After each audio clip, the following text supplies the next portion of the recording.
honor and a pleasure to have you guys come and see what we've done, the hard work that we've put in this semester. We are really proud of our play, from the set to the actors, to the stage crew, the production and stage managers. They've all been giving it 110% all semester, and so we are so happy to be able to share that with you guys. But before I forget, because I'm supposed to ask, at the end of the performance, I'm going to need 5 very able-bodied men to help get one of our set pieces off stage. So if you'd like to volunteer for that, just meet me at those stairs at the end of the show. Also, just to tell you a little bit how it works, I don't know how many of you have been to a performance before, or been to theater, or anything where you sat down and watched people do stuff on stage and then you leave and go home happy. We will have a short 10-minute intermission, at which point the house lights, the lights that were up before, will come up, and you guys will be allowed to walk, stretch your feet, go to the bathroom, get a drink of water, that kind of thing. And then you'll come back and we'll finish out our show, and it's going to be great. Again, I am so excited, and as a class, we are so excited to share this with you. And so without further ado, I present to you Little Women.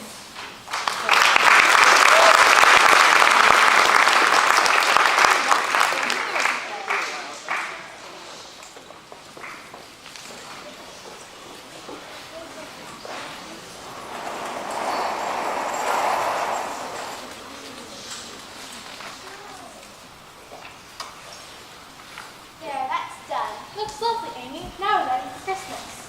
Christmas won't be Christmas without your presents. And even worse, Father's away at the war and won't be able to come home. We don't have any money for presents this year, but we do have each other and Marmee. And your Hannah. Yes, we've lots to be thankful for.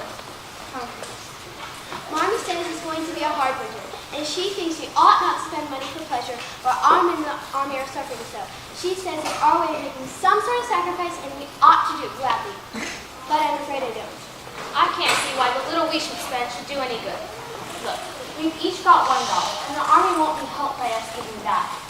I agree not to expect anything from Marmee or you, but there's a book I've been wanting to buy for ages.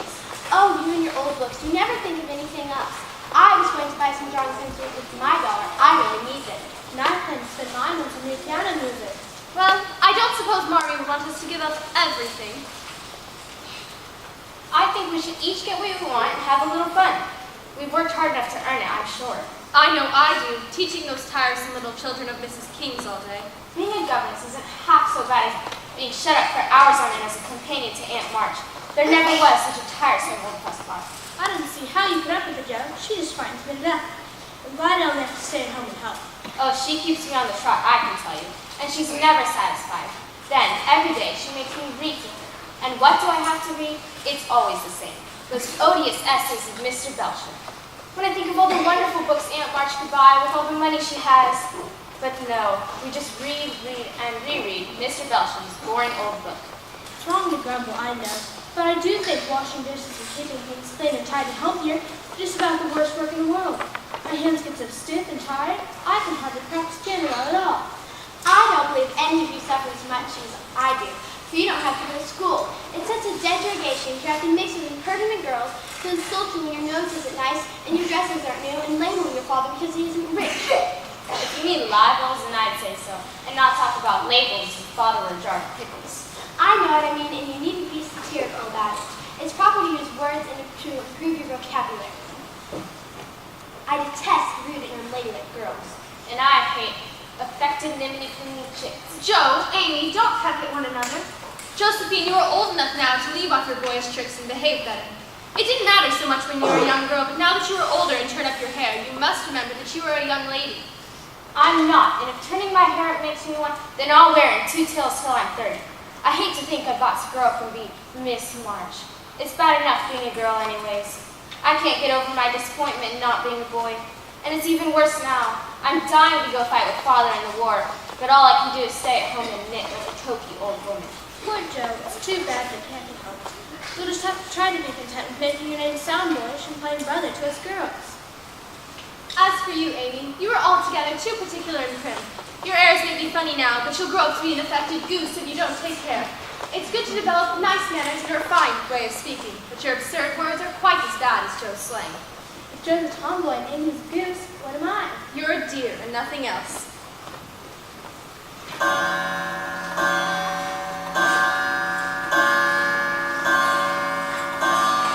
6 o'clock. Mother will be home any minute and we haven't anything ready for her. What a self-pitying bickery lot we are. Come, let's put things to rights so we can have things ready when she comes in. These slippers of Marmy are quite worn out. She needs a new pair badly. I think I should get her something for Christmas with my dollar. I'm the eldest, so I think that I should get the slippers. I'm the man of the family now. Father's away. And he told me to take special care of Marmy while he was gone. I'll tell you what we'll do. Let's each get her something for Christmas and not get anything for ourselves at all. We don't deserve anything, sitting around at home grumbling. She's been down to Soldiers' Aid Society working hard all day. Beth is quite right. We ought to be ashamed of ourselves. I think I shall buy Mother some gloves. She only has 2 pairs and they are both quite darned. I shall buy her a nice bottle of Colette. I saw some pretty handkerchiefs in town to make a lovely gift. And I shall get the best slippers to be had. Land's sakes, what's going on down here? Y'all are making real noise and no mistake. We're planning Christmas surprises for Marmy. Well, I reckon she'll want some peace and quiet when she's get home. She's been helping pack Christmas boxes for the soldiers all day. Couldn't even come home for dinner. And if that weren't enough, she had the mind to go and visit that poor homeless family. I guess her leave in, and your mom will help them. There was never such a woman as her for giving away victuals and clothing and such, no matter how little she has for herself. Poor Miss Hummel. Her husband's just died, and she has 6 children and a new baby to look after. Well, they've got a guardian angel in y'all's mom. Now, I'll get the tea whenever she comes, and y'all make sure that she drinks a nice strong cupful while it's nice and hot. She'll be tired, and it's mighty cold outside. Oh, I'd almost forgotten all about this. It's a letter. It came back this afternoon for you, Miss Meg. Oh, whoever can it be from? Well, I reckon the easiest thing to do is open it. Oh, what fun! It's a letter of invitation from Mrs. Gardner. Just listen to this. Mrs. Gardner would be happy to see Miss March and Miss Josephine at a little party on New Year's Eve. Oh, isn't that grand? Do you think Mother will let us go? I don't see why not. Y'all are little ladies now. Now, I must get back to my kitchen, but don't let this fancy invitation make you forget all about your ma's toast. Oh, isn't it wonderful, Joe? It's been ages since we've been to a party. What shall we wear? What's the use of asking that when you know we shall wear papas because we haven't anything else? Oh, bother the gardeners and the wretched party. We must decide what we're going to do about Marmy's Christmas presents, for she'll be here in a moment. We must make her think we're getting things ourselves, and then we can surprise her. I think the best time to go shopping would be tomorrow afternoon, for there won't be any better time. And besides, we still have to rehearse for our planned Christmas night. Yes, and it is to be extra specially good this year. Marmy always enjoys our Christmas plays, and with Father away, she needs as much cheering up as possible. I don't think I shall act in any more after this one. I'm getting too old for such things. Oh, fiddlesticks, Meg. You won't stop as long as you can trail round in a long white gown with your hair down and wear gold paper jewelry. Besides, you're the best actress we've got, and if you quit, there'll be an end to everything. We can rehearse a bit now. Come, Amy, let's do the fainting scene. You're stiff as a poker in that. I can't help it. I've never seen anyone in the whole of my entire life faint before. And I don't choose to make myself all black and blue, tumbling flat as you do. If I can go down easily, I'll drop. If I can't, I shall be graceful and fall into a chair. And I don't care if Hugo does come at me with a pistol in that scene. Look, do it like this. Clasp your hands so, stab across the stage crying, Rodrigo, save me, save me! Rodrigo, save me, save me! Ah! Oh, it's no use.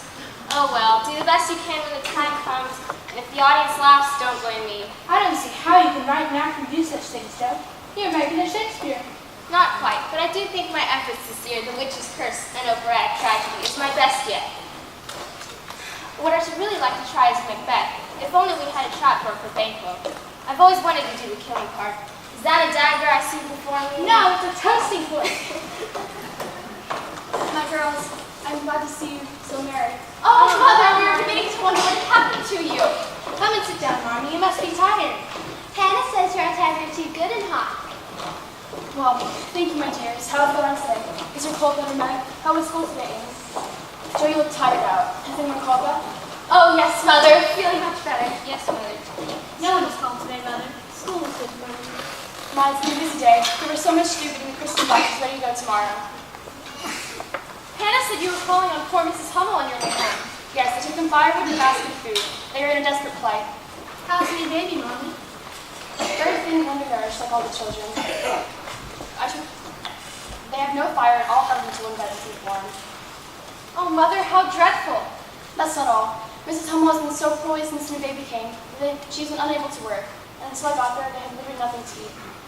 My girls, I wonder, shall we give them some of the good things we set aside for our Christmas so theirs may be a little merrier? Yes, Oh, yes, Mommy. Now, as a reward for your good part, what do you think the soldier home on leave brought me today?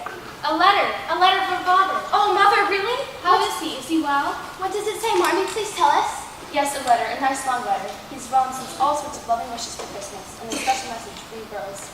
Yes, here it is. He says, "If them all my dear loving kids, tell them I think of them by day, pray for them by night, for my best comfort and their affection at all times.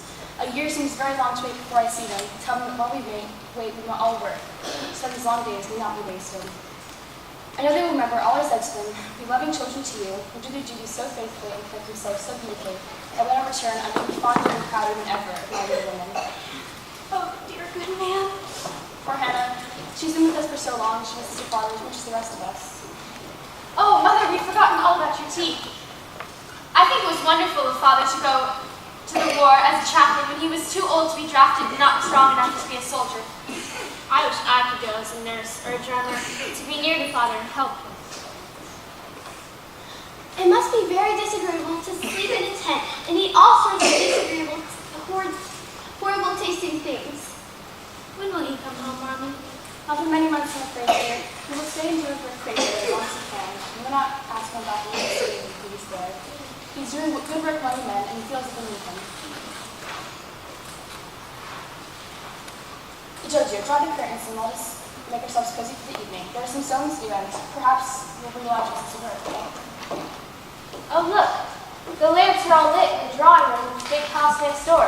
And they haven't drawn the curtains. I can see right in. Oh, Joe, don't do that. It's like eavesdropping. There's old Mr. Lawrence sitting in a great chair, and the Lawrence boy playing on the most beautiful grand piano. It's simply enormous. Oh, Beck, do come and see it. It will make you quite green. Now that will do. Draw the curtains at once and come away from the fire. But Marmee, it isn't as if they're complete strangers to us. You told us once that your father knew Mr. Lawrence years ago, and I have spoken to the Lawrence boy. I have no objection to knowing if the proper opportunity occurs. But Mr. Lawrence keeps very much to himself, and I wouldn't wish to presume on a very slight acquaintance. Why does he do that, Marmee? I believe he has suffered some very great tragedy in his family, and has made him disinclined to pursue others, and that, of course, makes it difficult for his grandson to get to know anyone. Well, draw the curtains and come away from the fire. Oh, they've gone now. It's Christopher Columbus. Yes, it is. It's Aunt March. Oh, Marmee, Aunt March's carriage is drawing up outside. Hey, Marge, I don't think she's called us in 10 minutes. Whatever thing she wants. Did she say anything about calling this evening? No, Marmee, I don't understand it. Well, she's here now. Quick, girls, make them ready. Amy, I think you better wait upstairs. Meg, take the tray back to the kitchen. That's going to make some fresh tea. Joe, you stay here in case Aunt March wishes to speak to you. And go open the door. Hannah's busy, and I think I'll start terrified of her.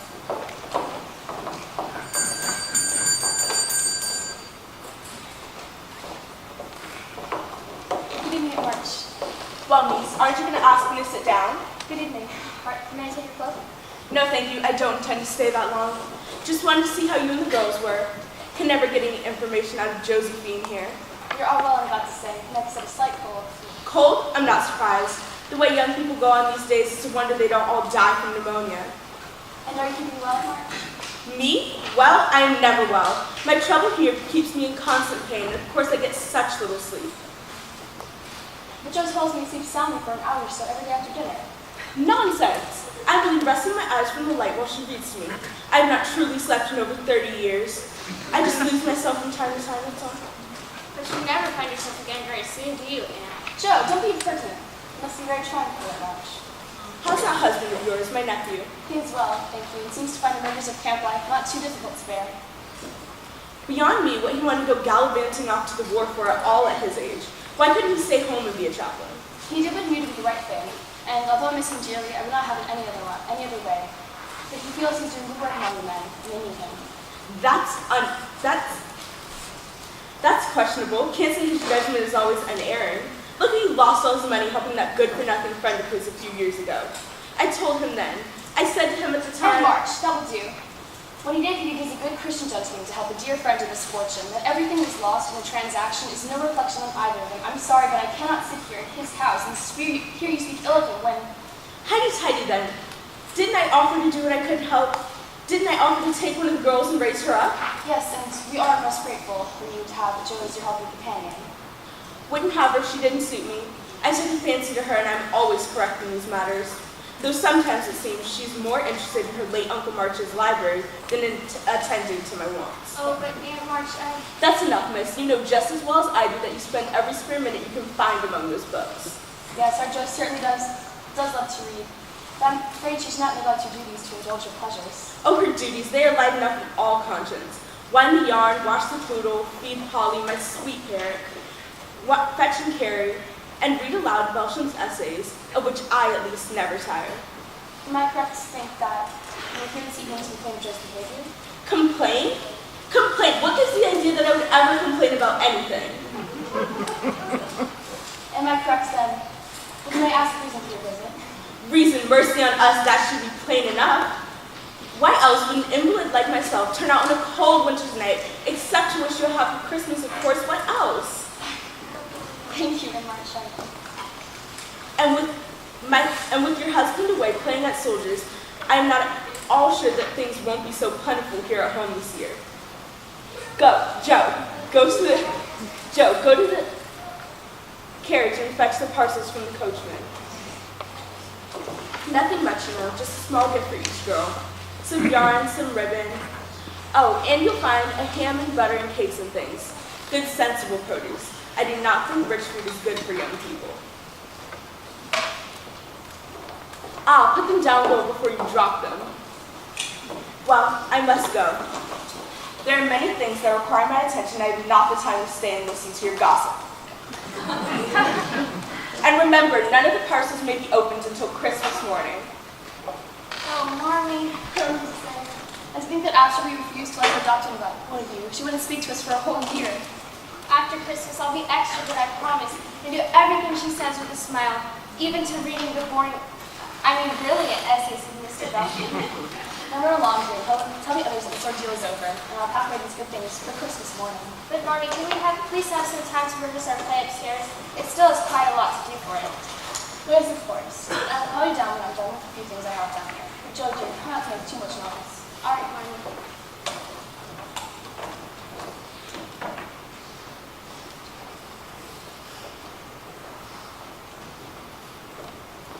I'll get Hannah and take these things to the kitchen Merry Christmas presents from Aunt March. Presents from Aunt March? Land's sakes, that'll make me angel soon.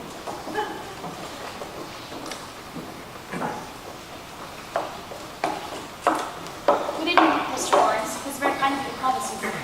Thank you, Miss March. I'm really here on behalf of my grandfather. He asked me to present his compliments and his apologies. His apologies? Yes.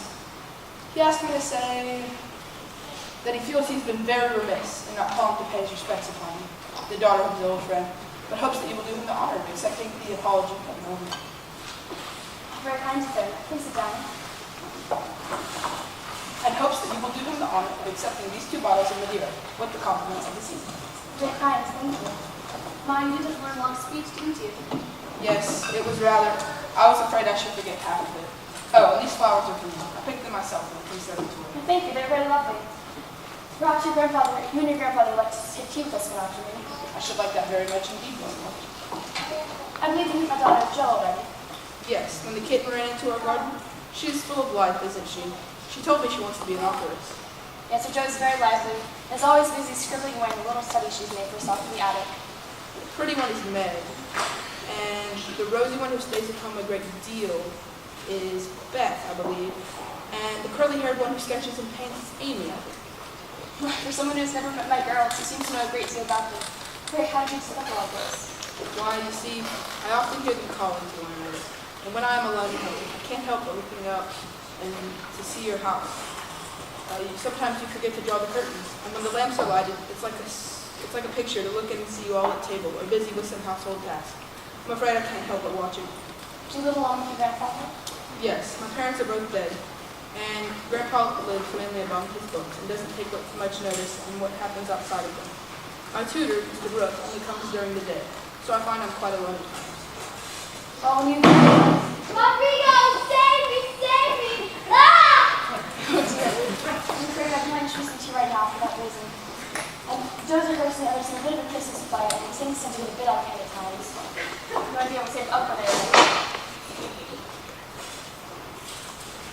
Yes, I see what you mean.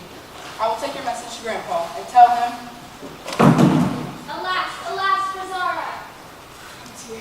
Hannah, will you show Mr. Lawrence out? Good night, Mr. Lawrence. I look forward to seeing you in November with you soon. Good night, Miss March. I look forward to coming.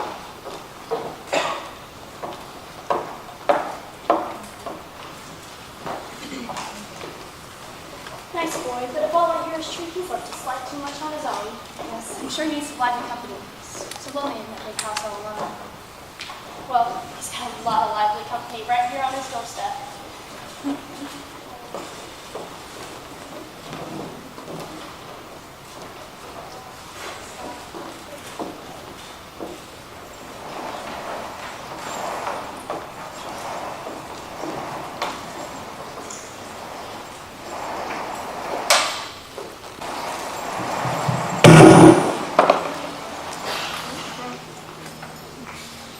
I wish I had a new dress to wear to the party tonight. The Gardners are such an elegant family, and their guests are always so fashionable. But Mother says I might have a new dress for my birthday. That's an everlasting time to wait. I'm sure this dress looks like silk, Meg. It's really as good as new, and you look awfully nice in it. There's a lace handkerchief I said you might borrow, but do be careful with it, for it's the bestest one I have. Thank you, Amy. You look really elegant, Meg, but are you going to the party like that? Oh no, Joe is going to come pinch the curls for me in a minute. Curls in the forehead are all the fashion this season, you know. Oh, Beth, won't it be wonderful when we're both old enough to go to evening parties? Where is Joe, anyways? Last time I saw her, she hadn't even begun to dress, and it is past 7 o'clock. She says she hates getting dressed up and being on her best behavior. She'd much rather settle down with a book and a bag of apples in her attic. Amy, be a dear and run up and see how she's getting on. It would never do for us to be late. Joe, Joe! There, how do I look, Beth? A real belle.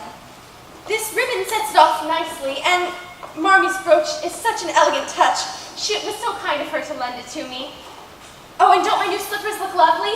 Yes, but aren't they comfortable? They pinch a little when I walk, but I suppose that will wear off.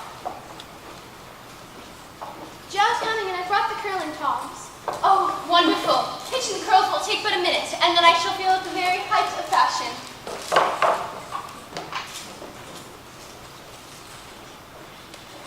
You look really elegant, Meg. I'm sure none of the other girls look as elegant as you. Thank you, Amy. I'm so glad you think that. Oh, Meg, it's been so long since I put on this dress that I completely forgot about the burn in the back. It shows badly and I can't get any of it out. Whatever shall I do? Oh, Joe, why do you insist on standing in front of the fire like a man? This is not the first dress you've burnt and spoiled by doing so, but you have no other, so I suppose you'll have to wear that. And what the Gardners will think, I just don't know. I shall just have to sit still and keep my back out of sight. The front's all right anyways. Where are your gloves, Joe? I'm afraid they're still staying with the lemonade I got on them at the last party we went to. They're so expensive I couldn't ask Mommy for new ones, so I shall just have to go without. Oh, Joe, you're the most provoking girl. You must have gloves. Gloves are more important than anything else. Yes, a lady is always known by her neat gloves, boots, and handkerchief. Yes, you must have them. If you don't have them, then I won't go. I would be so mortified if you went without them. Then I'll stay where I am. Oh, Joe, you mustn't spoil the evening like that. Can't you make do even if your gloves are soiled? Well, I suppose I could just hold them crumpled in my hands so no one sees how stained they are. No, I'll tell you how we'll manage. We'll each hold one bad one and wear one good one. Oh, but your hands are bigger than mine. You'll stretch my gloves terribly.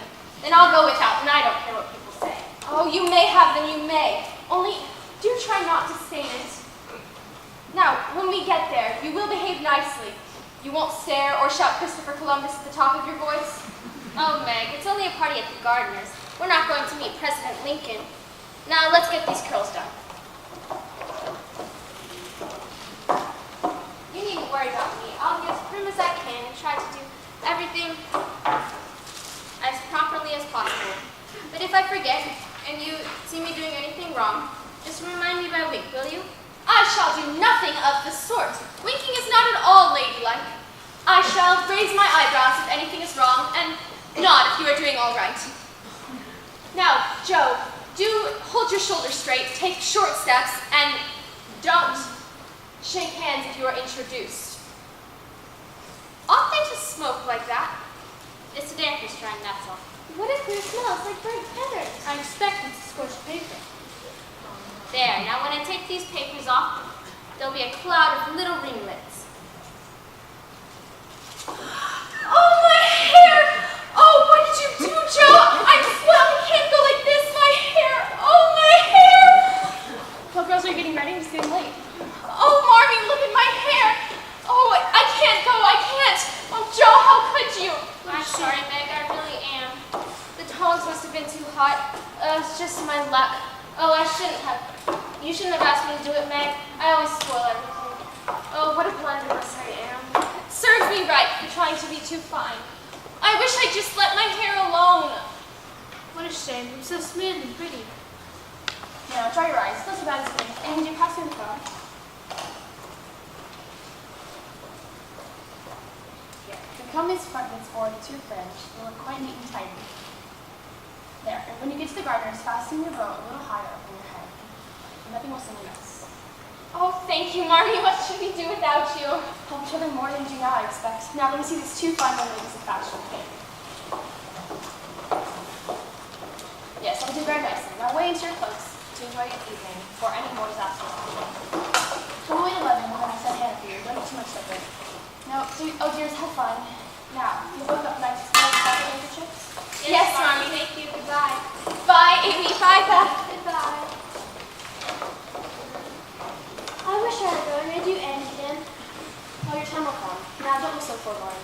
Upstairs, there's a little constellation tree. I put out some cookies and some fresh milk. Thank you, Marmy. That is so kind. How lovely, Marmy. Thank you.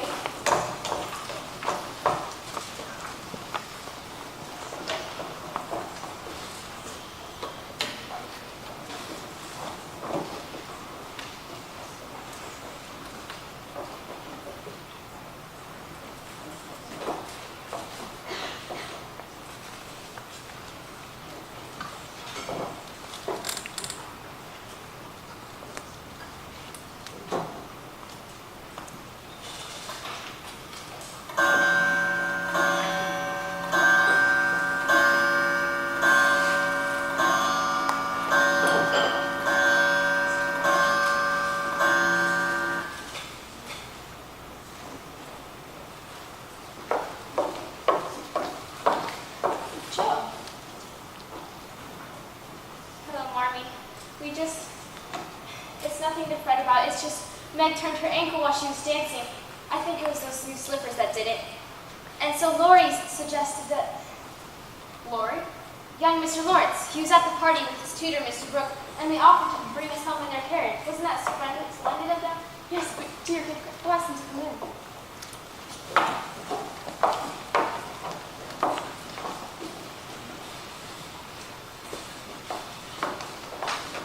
Good evening, Mr. Lawrence. For this catastrophe is rather towards the evening. Come in, dear. Not at all, Mrs. March. We usually leave early, don't we, Lori? Mr. Lawrence doesn't like his grandson out too late. Besides, Miss Meg would get stoned. She had to limp all the way home. Has there been much damage done in the house? Not quite. I think just massive sprain. Oh, that's a relief. We were afraid it might be more severe, weren't we, Miss Joe? Christopher Columbus, why are we so formal all of a sudden? At the gardeners, we were all Lori, Meg, and Joe. Oh, it's no use raising your eyebrows at me like that, Meg. I said I would be as prim and proper as I can at the gardeners, but now we're at home, and I've had enough of prudence and propriety for one evening. You mustn't be too shocked by Joe. She's a firm believer in speaking her mind, especially in her home. Oh, that's okay. I wish you'd call me Lori, too. Why, of course. Now, if anyone needs a cold compressor, that brings away. Joe, Please make guests at home. I'll bring the last one here.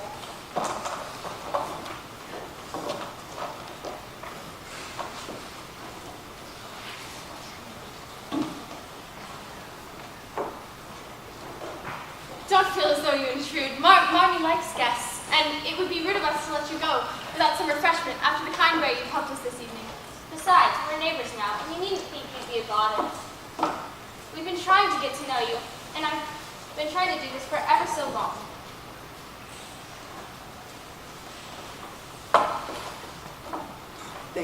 This is very hospitable of your mother, but I'm afraid that we intrude. Oh, not at all. Now, tell me, is your name really Lori Lawrence? It's an odd mouthful of a name. No, my first name is Theodore, but I don't like it. For the fellows called me Dora, so I made them call me Lori instead. I hate my name too. Josephine is so sentimental. My Aunt March, who I'm with every day, will call me Josephine. I wish everyone would call me Joe. Tell me, how'd you get the boys to stop calling you Dora? I thrashed them. Well, I suppose I can't very well thrash Aunt March, so I shall have to bear it. Tell me, is that your father? Is Yes, Lori yes, always yes. a good pupil, Mr. Brooke?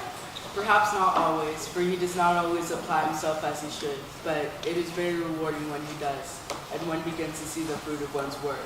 I teach also, though I'm afraid I don't like it very much. I only wish I enjoyed it as much as you obviously do. You would if you had Laurie as a pupil. He's particularly good at languages. His French is quite fluent, and we are now working hard at his German. In a few months. German? You were teaching him German? Why, yes. Do you speak it? No, well, that is, my father was teaching me before he went away, and although I tried to practice, I'm afraid I can't get on very well, as I have no one to correct my pronunciation. Well, if you would allow me to. Oh, no, I didn't mean that when I said that.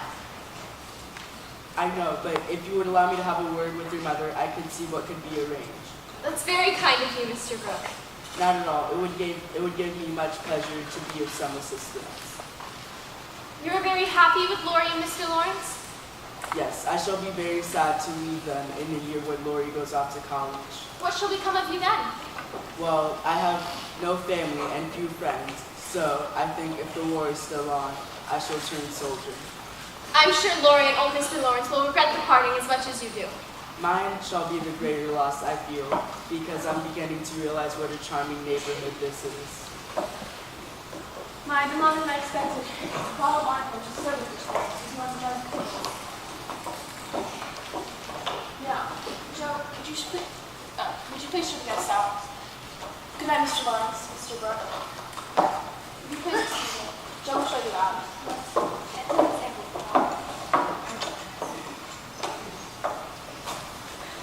Mommy, may we please come down and hear about the party? Joe. Amy, Beth, I thought you were some hours ago. They were so excited. They like talking. We heard the carriage driving. And we crept on onto the landing, but didn't dare come downstairs, though we heard everything. You're very naughty eavesdropping. Amy, dear, you keep Please cut off your nose. But Mommy, you know I was sleeping with on to improve the shape of my nose. There you are, pets. I brought you some bonbons as a little treat. Thank you, Joe. Oh, Joe, you didn't take them from the supper table, did you? Yes, I don't think anyone saw me. How can you be sure? What if the gardener saw you, or Lori, or Mr. Brooke? Miss Lori would just laugh, and what does Mr. Brooke have to do with it? You would think you're very ill-mannered young ladies. Oh, stop. Tell us about the party, please. Please tell us. We had a capital time. Meg danced nearly every dance in spite of her shoes until she hurt her ankle. Do you dance, Joe? Oh, I'm not very fond of dancing. And anyway, I had to hide this burn on my skirt. I was sitting in a little alcove, enjoying myself to no end, when Lori came up and asked if we might dance with me. He looked so hurt and disappointed when I refused, and without being able to come up with another excuse on the spur of the moment, I told him the truth. You told him about the burn. Yes, why not? He thought it was a great lark and laughed to no end. So we sat and talked until supper time. Meg was dancing with a big red-haired youth. His hair was not red, it was auburn, and he was a very well-mannered young gentleman. He looked like a grasshopper fit. Lori and I couldn't help laughing. Did you hear us? No, it was very rude of you.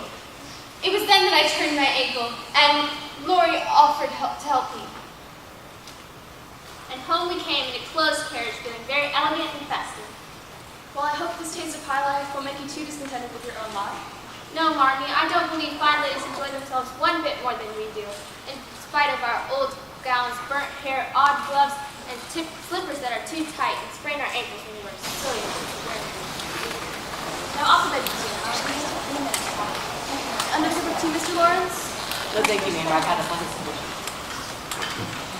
It's very kind of you to call this. Oh, yes, Mommy, that's much better. My He has father very always handsome so brown fond of eyes. you. Yes, we were close friends and saw much of each other, so fate sent us in different ways. Just fancy. I knew you Columbus. as a little girl, and now you have 4 daughters of your own. You know, perhaps, that I had 2 children and lost them both. Yes, I know you've endured much heartache. My little daughter died of fever when she was about the age of your youngest girl. And I've never quite reconciled myself to that loss, but as to my son, he was in his early 20s when he met a young Italian girl. She was lovely and good and every way accomplished. Indeed, there was nothing against her but no man's prejudice. They fell deeply in love and wished to marry, but I unbeknownst to my son, he strongly opposed such an alliance. I should have known better, but something hard would have its way. Within a month they were away.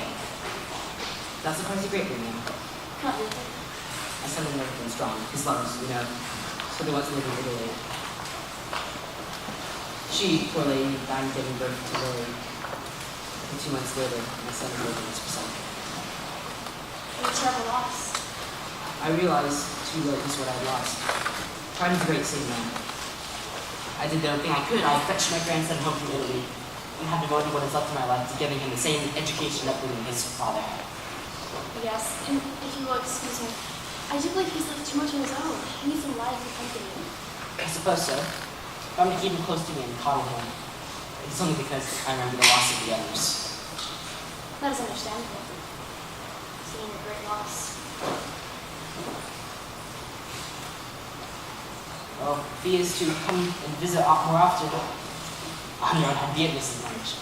For I believe your young girls are the nearest young company, and Laura's already saying that the marches are splendid members. I should send him to plug you whenever he tires of his studies. Oh yes. Joe finds it hard enough to resign herself to being a girl. Sees Laurie as a brother. And I'm afraid that sometimes her enthusiasm makes her forgetful of her manners. Not at all. I like to see enthusiasm in young children.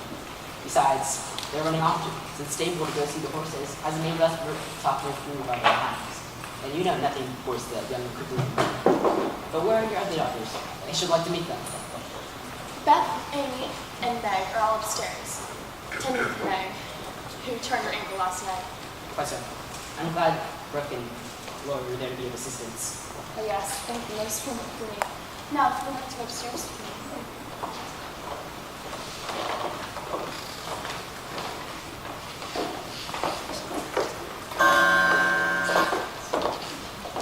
Oh, tea party seems to be over. I suppose your grandfather came home already. We must have missed him when we came around the other way.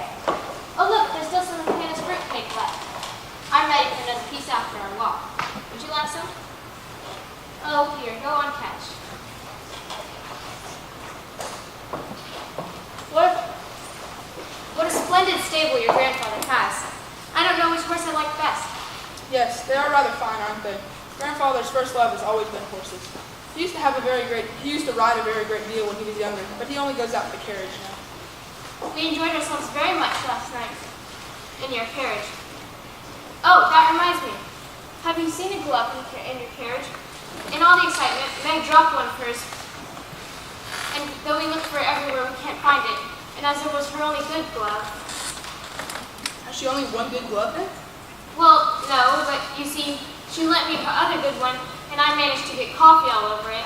And then I lent her one of mine that had lemonade stains on it, so she didn't wear that. Oh, well, it's rather too involved to explain. But if one does turn up, it's next. If it is to be found, then I shall recover it. Thank you, Lord. I'm sorry to bother you with such things, but as Meg is staying in bed all day today, she has nothing to do but fret about such things. How about another piece of cake? It's good, isn't it? You know, Lori, it's a funny thing, but I thought I would be afraid of your grandfather. He looks very austere and forbidding. Though he has kind eyes, His mouth is grim, and he looks like he has a tremendous will of his own. Mind you, I don't think him as handsome as my grandfather, but I like him all the same.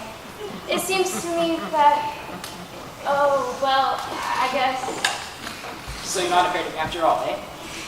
not much, sir. But you don't think me as handsome as your grandfather, eh? Not quite, sir. And I look a steward foreboding, do I? Just a little, sir. But you like me, in spite of it all. Yes, sir, I do. Capital. Mrs. Marshall is one of your daughters who is not afraid of me and even approves with reservations. And now, ma'am, we must make our review. Come, Lori. We must not overstay our visit in this hospitable home.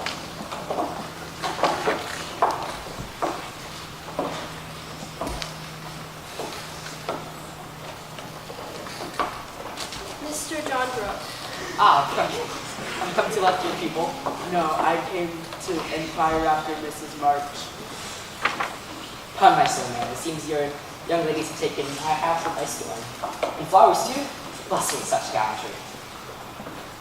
Hunt, thorough search for that glove and see if I can't find it.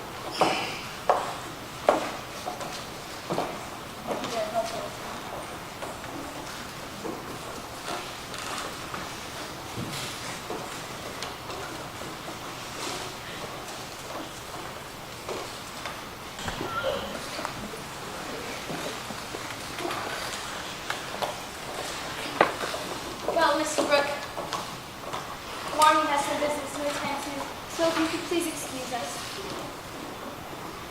That's all right. I'll show you to the door.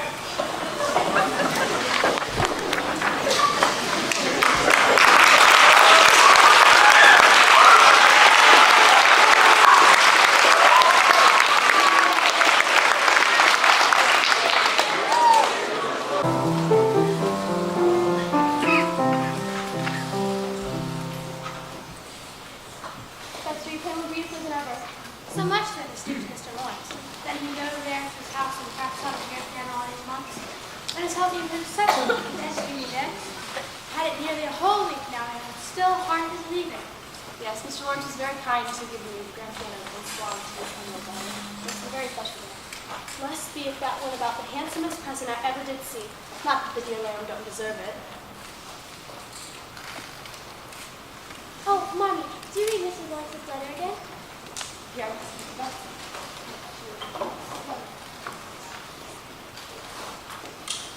Miss Dimdim. Oh, isn't that just so gracious and elegant and refined? Do you suppose Do you want to listen to it, or do you? I find so many pairs of slippers in my life, none of them suited me so as yours. Heartsease is my favorite flower, and it will always remind me of Virgin Forgiven. I like to pay my debt, so I know you allow the old gentleman to give you something which once belonged to the daughter of yours. With hearty thanks and best wishes, I remain your grateful friend and humble servant, James Lawrence. Oh, you're humble, sweet. Do you suppose I shall ever be dressed like that? Well, I guess it don't cost none to hope. Now, I must go get back to the kitchen to finish up packing those preserves. Thank you for the news, Miss Beth. It was real pretty.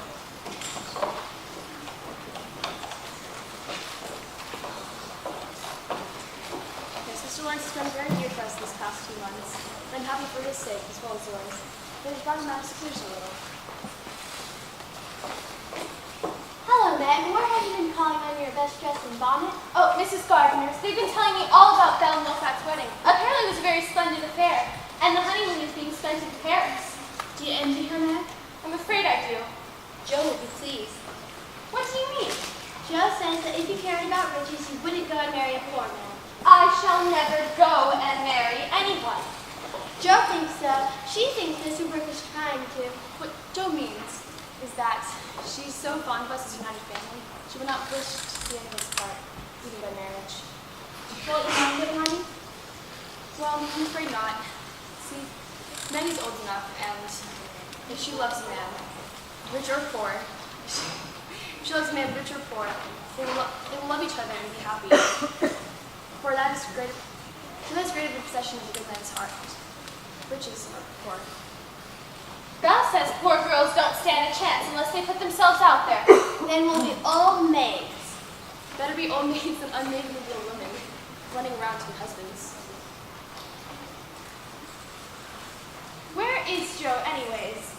She said something about having to go into town on May Hope March today.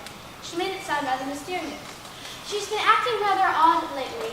Whenever the postman comes, she runs to him as if he would have a letter for her.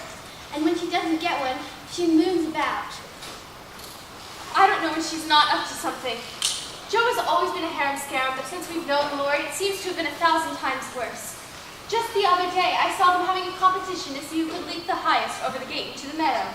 How very unladylike. Oh, here she is now. Really, Mother, she's running along like a wild thing, with her ribbons flying and her bonnet hanging down her back. And there's Lori chasing after her. Why on earth is she waving that newspaper in the air like a flag? Oh, Mother, what shall we do with that girl? She will never behave like a young lady. It's very trying. I wish she'd be a little more comely with Bo.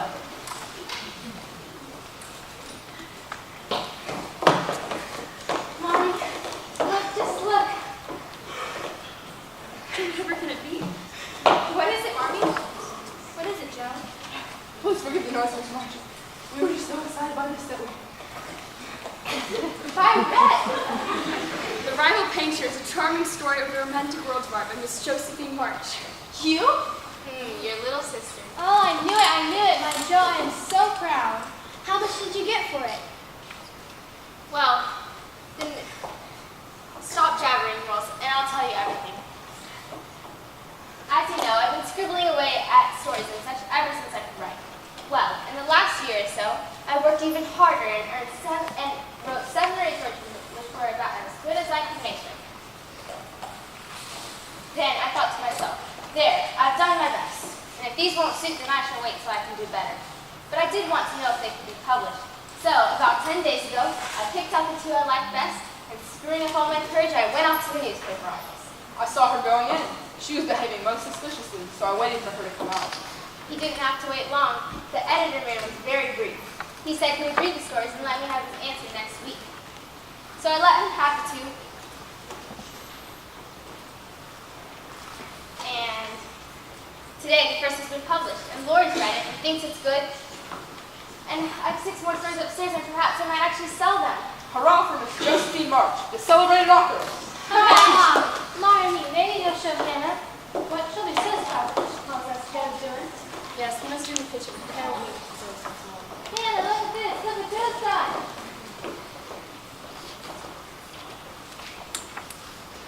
Oh, we must get ready for the theater, Joe. You aren't going like that, are you? Oh, but must I? I hate getting all dressed up for things like this. And I should be much more comfortable in these clothes. Well, Joe, dear, at least we grabbed the cream shawl in the room. It was draped over the chair in the bedroom. The excitement over all this made me forgetful. I must go tend to the carriage at once, or we shall be late. Well, I must go listen to this exciting reading of the romantic world of art.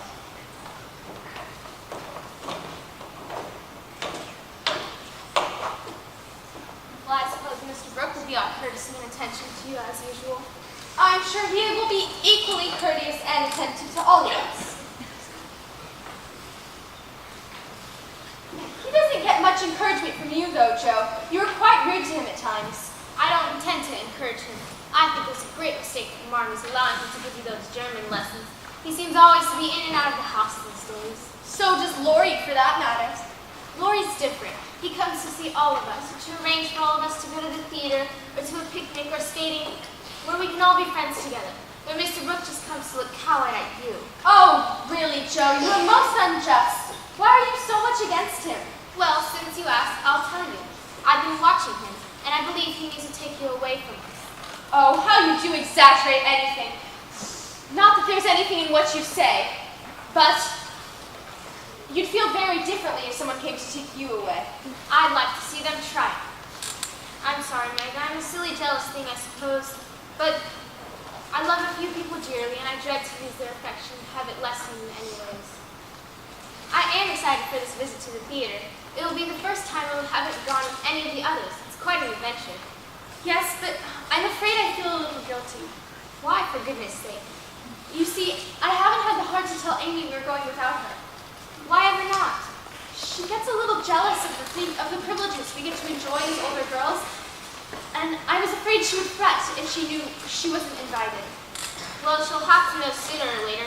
And besides, she's going to the theater with Beth and Hannah next week. And she's had a cold recently, so I'm sure Marmy wouldn't like her to go out just yet. I know, but Meg, Mommy's just going to read to us, and where are you going? Never mind, little girls shouldn't ask questions. Oh, do tell me. I think you might let me know. well, you see, Amy. Oh, do be quiet, Meg. You'll spoil it all. Amy, you can't go anywhere, so it's no use being a baby and whining about it. Oh, please tell me, please. There, I told you she'd make a scene. Oh, Amy, do try to understand. We're going to the theater with Lori and Mr. Lawrence, and Mommy doesn't want you going out this week, as you've had a bad cold and it isn't quite better yet. You can go next week to the theater with Beth and Hannah as planned. But I'd rather go this week with you and Mr. Brooke and Lori in the carriage. And she's had all the excitement about the letter, and Beth's had her piano, and I haven't gotten anything. Let me go. Oh, Joe, suppose we did take her. I don't think Marmy would mind so much if we wrapped her up well. If she goes, I shan't, and if I don't, Lori won't like it. Besides, it would be rude to go and drag Amy in when she wasn't invited. I should think Amy should not want to poke herself in where she isn't wanted. Meg says I go. Meg says I can go, and I mayn't. Amy, you aren't going anywhere, so you might just stay where you are. Oh, there's the carriage. Now, Amy, do try to understand. Come, Joe. Come, Meg. We're going to be late already. Leave us so we go to the theater.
Has anyone seen my book?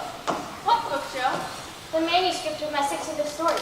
I copied them all out yesterday in case they should be needed, and made them into a little book. I left it on my desk, but I can't find it. I looked for it everywhere, but it's gone. Are you sure any of you haven't seen it? No, I'm afraid not, Joe. Are you quite sure you left it there? Quite. Amy, you got it. No, I haven't. That's it. No, it isn't. Then you know where it is then. And you'll tell right now, or I'll make you. I don't know where your book is, or I don't care. Where is it, Amy? You'll never see your silly old book again. Why not? Because I burnt it. You burnt my book that I've worked so hard at for years.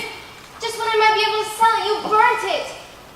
You wicked, wicked girl. Let go of me, you beast. You got what you deserved. Joe, Amy, stop it at once. Whatever's going on. Marmy, she's burnt the manuscript of my 6 other stories. It was the only copy I had, and she's burnt it. Amy, why would you do that? Was it something to do with the quarrel yesterday? Oh, Marmy, I did it in a fit of anger, and I felt dreadful ever since. Well, you must apologize. Beth, go fetch Joe. Now, imagine she's very angry. You must better than it. See, those are the pride of Joe's heart. She's spent hours working on them. Joe, what are you doing? Out, Marmy.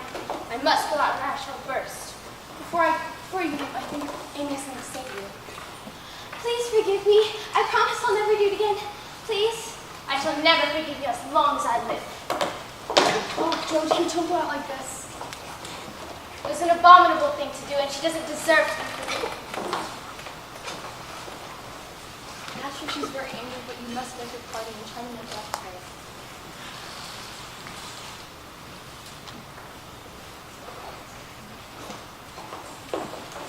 I just met Lori outside.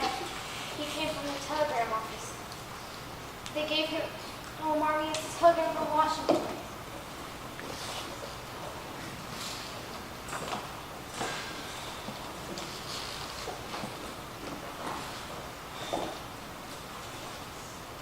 Your husband very ill with fever. Come at once. Medical officer in charge, Military Hospital, Washington.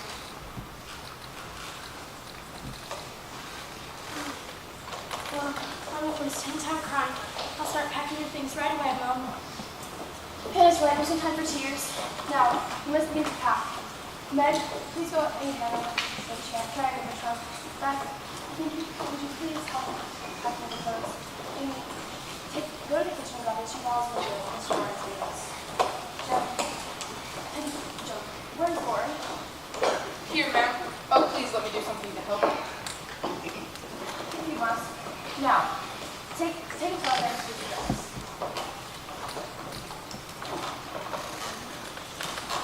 Next train leaves about 3 hours time. I should take back. Is there anything else I can do? I'll go anywhere to do anything. Perhaps take a letter to Anne March. Jody, you got your pen and paper.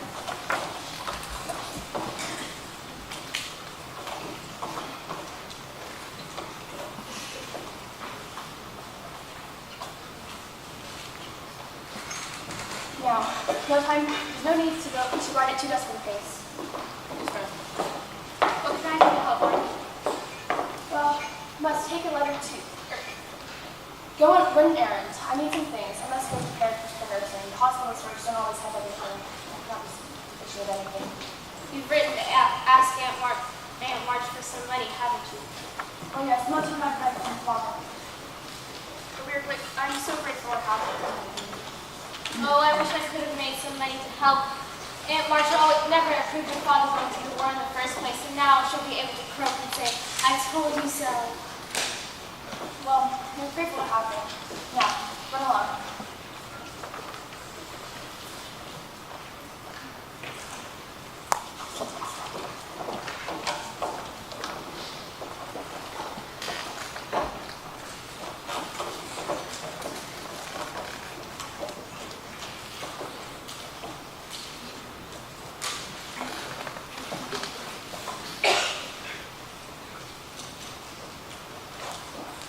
My dear lady, Lori has told me the news. I'm so very distressed for you, and have come to see for this and thank you for you. I've already taken the liberty of arranging a carriage to take you and your boxes to the train station. But is there anything else I can do? I'm afraid not. Thank you. I'm afraid this journey is too tiring for you. May I perhaps offer myself as an escort? A trip to Washington for a lady traveling alone. Your anxiety ill fits one for travel. I'm afraid not. Well, we will see what can be done. For I'm not easy in my mind that we should travel alone. It would do my heart greater ease that you stay here and watch my girls. And if you were with me. That I will do and gladly. I will look after them if they were mine. You are good friends. Take heart, dear lady.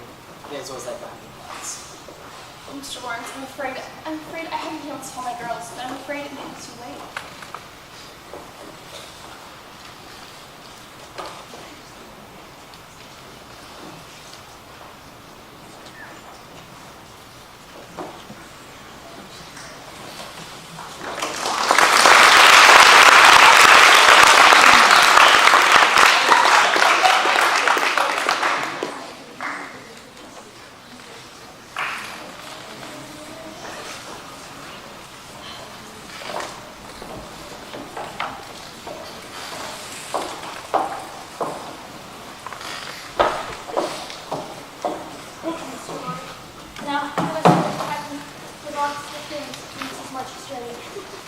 Joe back yet?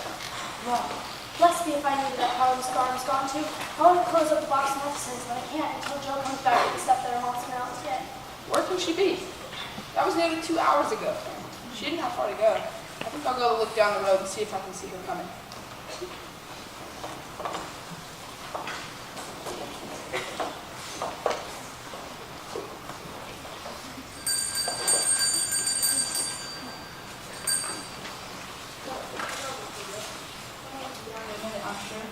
time to stop to look for Joe.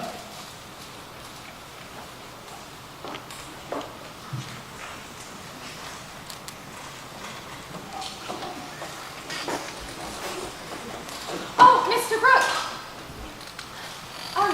Have you heard about Father? Yes, I have come to offer myself as escort to your mother, because Mr. Lawrence has business for me to attend to there, and it will give me great pleasure to be of some assistance while I'm here. Oh, how kind you all are. Mother will accept, I'm sure, and it will be a great comfort to know that there's someone there looking after her. Won't you sit down? I've just prepared some tea for Marmy. Perhaps you'd like to join her. A hot drink will fortify you for your long journey ahead. Thank you, I should like that. Here's Mommy's basket of fiddles, as Hannah calls it. But there's enough food in there to feed the family for a fortnight. Whatever could you want with it? It's not only for the journey, Amy. And in fact, all sorts of good things for Father makes well again. Oh, good evening, Mr. Brooks. Good evening, good evening, Amy. Amy, would you please go upstairs and inform Marmy that Mr. Brooke is here? He's come to escort Marmy to Washington. And Beth, Mr. Brooke would like a cup of tea as well. Would you please go fetch another cup and saucer? It's going to feel very strange without Marmy here and without you coming to call on us. I'm so miss coming to see you. I love you very much. I can't find Joe anywhere. Can't think where she may be. For she didn't have far to go. I don't want to alert your mother, Megan, but I'm beginning to wonder.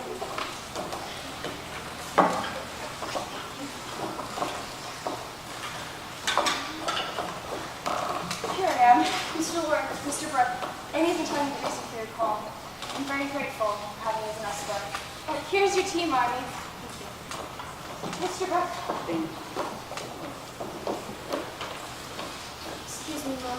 I'm more or less finished packing the box of fiddles. As soon as I get the stuff that Miss Jo was supposed to get, I can close the hospital box. No, I must be soon. No, we must be getting ready soon. I must leave. Where is Jo, anyways? She said she was home hours ago. Oh, no, you don't think that. No, Marmy, I'm sure she'll be all right. Here she is now. She's coming. And in a career in hurry as usual.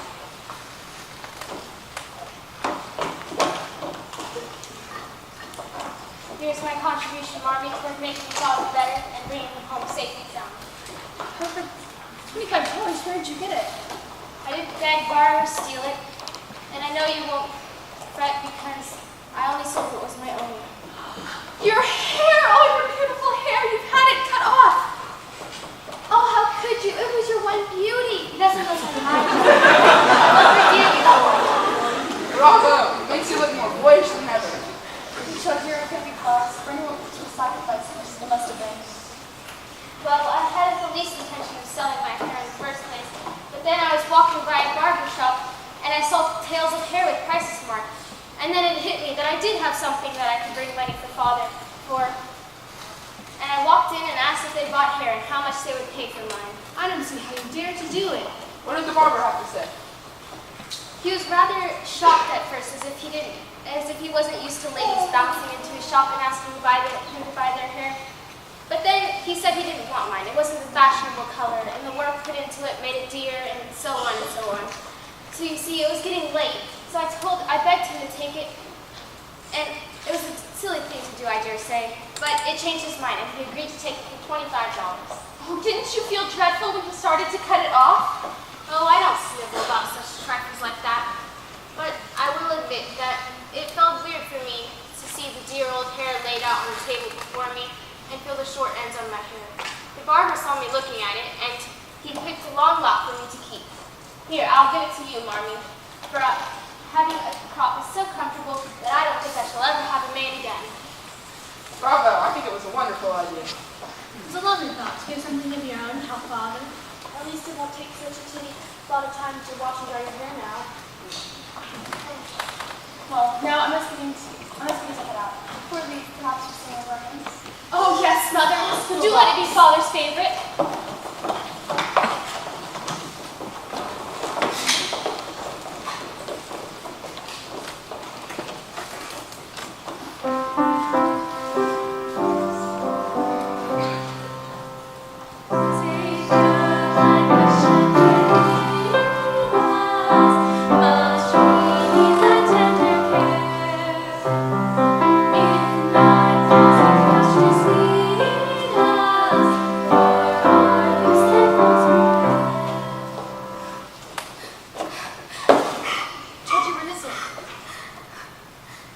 It's not Father. No, Marmy, not now. It's my hair.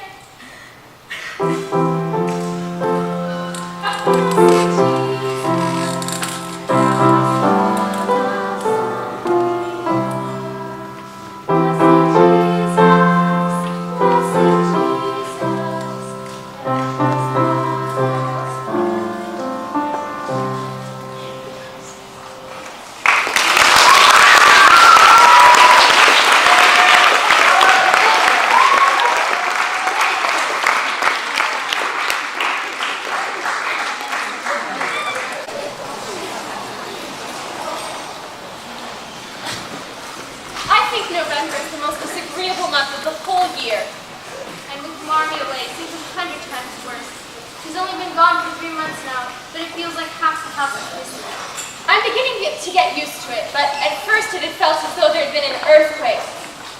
Well, I suppose I'd better get on. Whatever are you fussing about with the duster on a Sunday morning? I cleaned his room thoroughly only yesterday. I know you did, Joe, but you forget that Aunt March said she would call on us after the morning service to see how we are getting on, and I'm just not going to give her the opportunity to say that we aren't taking care of ourselves. Oh, fiddlesticks to Aunt March. I can't see why it should matter to her if we're all knee-deep in dust. It matters to me. Now, how are you getting on with the weekly dispatch to Washington? I only have a few more things to write before you can add your installments. I told Mother how thrilled we were when we heard Father was at last gaining strength. And I must say that, though it made me absolutely bilious to see the way Mr. Brooke used to moon around you before he left, he was a real trump to telegraph us the minute Father took a turn for the better. Oh yes, he's so kind and thoughtful. You know, when I saw him standing next to Marmy before they left, he just looked so kind and sensible that he reminded me of Mr. Greatheart from Pilgrim's Progress. Oh, Christmas, I shouldn't have known better than to bring his name up. There, I finished. Shall I get on with the dusting while you're right here? Please. Where's Beth? She's coming to help me and Hannah do the vegetables for dinner. She said she'd be calling on the Hummels after we went to early service. I don't suppose she's back yet? I thought I heard her from me some time ago, but I don't know what's happened to her since. Oh, I suppose she's busy upstairs. Beth. I hope Beth is all right. She hasn't been looking very well these past few days, and she's been very busy since Marmy left. She always is willing to help and insists on doing what she calls her fair share. Yes, but the trouble is she does a great deal more than her fair share and a good many other things as well. The Hummels, for instance. She visits them regularly. Yes, the Hummels. You know, Joe, I feel a little guilty about them. You know, we did promise Marmy that we would visit them, and especially when the cold weather came. But I'm afraid Beth is the only one of us who's kept that promise. Well, there's always so much to do here at the house, besides our ordinary work. Mother always found time for them, and Beth has been just as busy as the rest of us. She did ask me to go with her last week. She said something about the baby not being well and not knowing what to do for it. But I was just finishing up a new dress, and I said that I couldn't go just then. Well, I suppose we should go tomorrow. We should do something to see if we can help. I should think that we should maybe bring some clothing and things for them. For I believe Christopher Columbus, what's wrong, Beth? You both had spotted fever, haven't you? Yes, years ago. Why, dear? You're well, aren't you? It's the baby. This is almost poor little baby. It's dead. Dead? It died in my lap about an hour ago while I was nursing it. Oh, my poor dear, how dreadful for you. As soon as the doctor, I saw him in the poor little thing first. Launching sent her mother and gone to fetch the doctor. Two of the other children were sick as well, so I offered to nurse the thing while she attended to them. All of a sudden, it gave a little cry and trembled, and it lay very still. I tried to give it some milk, and Launching tried to warm its feet, but it didn't stir, and I knew at once. It's dead. Oh, Beth, dear, don't cry. What did you do? I just sat and held the little body till Mrs. Hummel came with the doctor. He examined it and said that the cause of death had been scarlet fever, and it should have been called silver. Mrs. Hummel said she was too poor and had tried to cure the baby herself. All of a sudden, he turned around and said I should go home. He thinks I may have caught it too. Oh, Beth, if you should be ill, I can never forgive myself. Oh, Meg, what shall we do? If only Mother were home. You've been to see the baby several times this last week. along with the other children who will probably have the fever as well. It's likely you'll go down with it too. I'm going to call Hannah. She nursed Joe and me through it. She'll know what to do. Don't let Amy in here. She's never had it and I should hate to pass it on to her. Are you quite sure you and Maggie can have it over again? Quite. But I don't care if I should have it anyways. Serves me right, selfish pig, for letting you go down to the Hummels by yourself when all I was doing was writing rubbish upstairs. Don't say that, Joe. The stories aren't rubbish. They're being published everywhere now, and I think I should go upstairs and lie down for a while. Are you feeling worse? My headache's on. I feel rather calm. I shall be better lying down. Land sakes, child. Why didn't you tell me before that you were feeling ill? She's going up to bed. Well, I reckon that, as I told Miss Meg, that it is the spell letter. We must send Amy off to her Aunt March's for a spell, just to keep her out of harm's way. Now, come on, my lamb, up to bed with you. I'll get it, Hannah.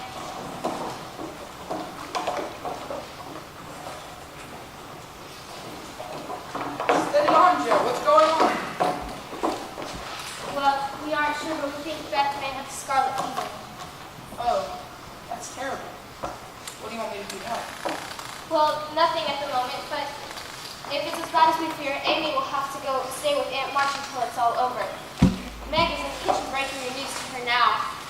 But if I know Amy, she won't have an easy task, for Aunt March petrifies her. Lori, Amy looks up to you and thinks a lot of what you say.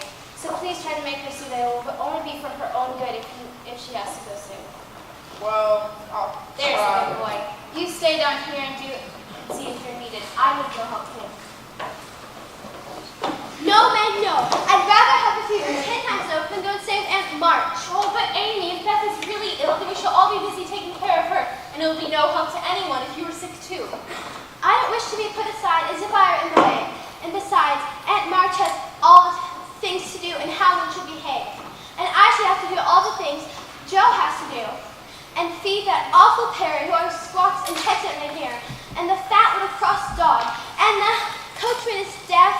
And the cook is so grouchy I can't even go near the kitchen. Whoa. There's no need to go on and on. We gather that you don't break the law, you should stay with your Aunt March. But you must be a sensible little woman and do as the others act. You don't want to be sick, do you? No, but I dare say I shall be, for I've been with Amy this whole time. That's the very reason you must go. Scarlet fever is no joke, miss. Will you take me out trotting with a new pony? On my honor as a gentleman. And come every day? See if I don't. And bring me back the minute Beth as well. The identical man. And take me to the theater? A dozen theaters if necessary. Well, all right then. If Beth is really ill, then I'll go and stay with Aunt March. Oh, thank you, Lori. Now, Amy, I'm going to go get the doctor. I think the sooner Beth is in his care, the better. Aunt March will be here any minute, so be a good girl and do as you were asked.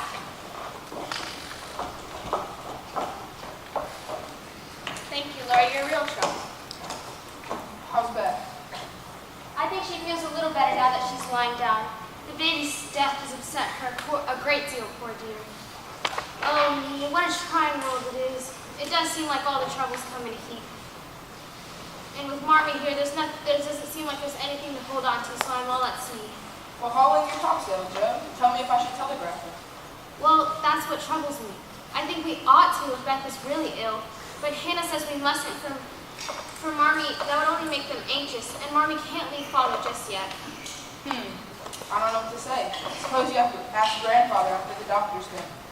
I suppose that's a sensible thing to do. Now, Lori, be a dear and do one more good turn for us today, will you? Yours to command, ma'am. Stay and play up to Aunt March a little when she arrives, so she'll be sweeter about taking Amy. Amy, I'm going upstairs to pack a few things for your case will be ready. We go with Aunt March. Remember your promise now, Amy.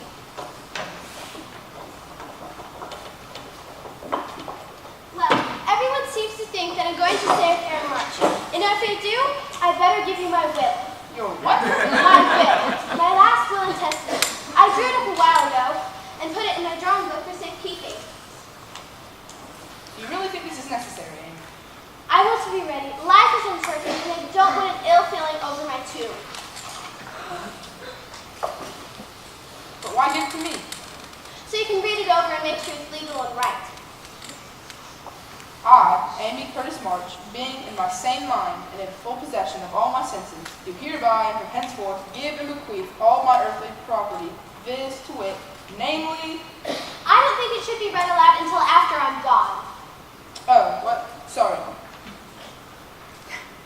To my sister Margaret, I leave my turquoise ring. You sure turquoise is spelled with a K? I wouldn't have given it to you, and I knew you were going to think it full of holes. Here, just sign your name here. And now, having disposed of my most valuable property, I hope everyone will be satisfied and not blame the dead. I forgive everyone and trust we will meet when the last trump shall sound. Amen. To this day, this 20th day of November, Annie Domino 1861. Don't people put sort of postscripts after the wills? Yes, codicils they are called.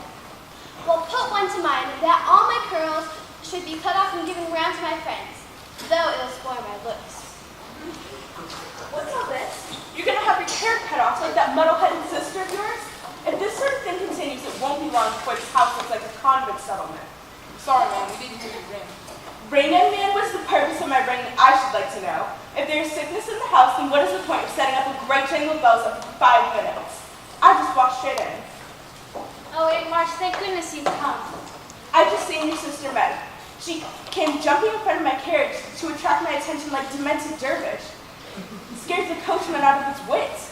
I wonder the horses didn't bolt. Just going after the doctor, she tells me. What's all this about Beth being laid up with scarlet fever? Well, we aren't sure, Aunt March, but we think Beth may have caught it. Wouldn't surprise me if she has. What can you expect if you will go poking around poor people? I told your mother the same thing, but it seems I might as well have saved my breath. You see, we were worried about Amy, Aunt March. She hasn't had the scarlet fever yet, and, well, we were wondering if she might go and stay with you till it's all over. Well, I suppose she can come and stay, providing she makes herself useful as long as she isn't sick. Which I have no doubt she will be. She certainly looks like it. Don't snivel, child. It irritates me to hear people making that noise. Oh, Aunt March, thank you so much. It will be such a relief to know. I hope that you will have no objection to me stopping in every day, wondering. I could take her out riding, and we'll walk in for an hour or so. I could give her news of Beth. And I'm not at all sure that it would be quite proper for her to be gadding around with the rattle-pated boy while she's in my care. What goes on here is, of course, another matter entirely. I don't think that there's any doubt that Miss Beth doesn't have the scarlet. I reckon that the sooner Amy's out of the house, the better. Now, I must go get some water to bathe the poor babby. Oh, Aunt March, I hope it won't inconvenience you too greatly. I'm sorry if... It seems to me everything was very neatly planned before I arrived, so let us not discuss whether or not it is convenient for me. See that your sister has everything she needs, and you may tell the doctor to send his bill to me. Well, child, are you coming or not? It may be Sunday, but we do not give ourselves entirely to pleasure-seeking and self-indulgence. I don't think I'll be able to bear it, but I'll try. What a cheerless object anyone would think you were going to your execution. I feel as though I am.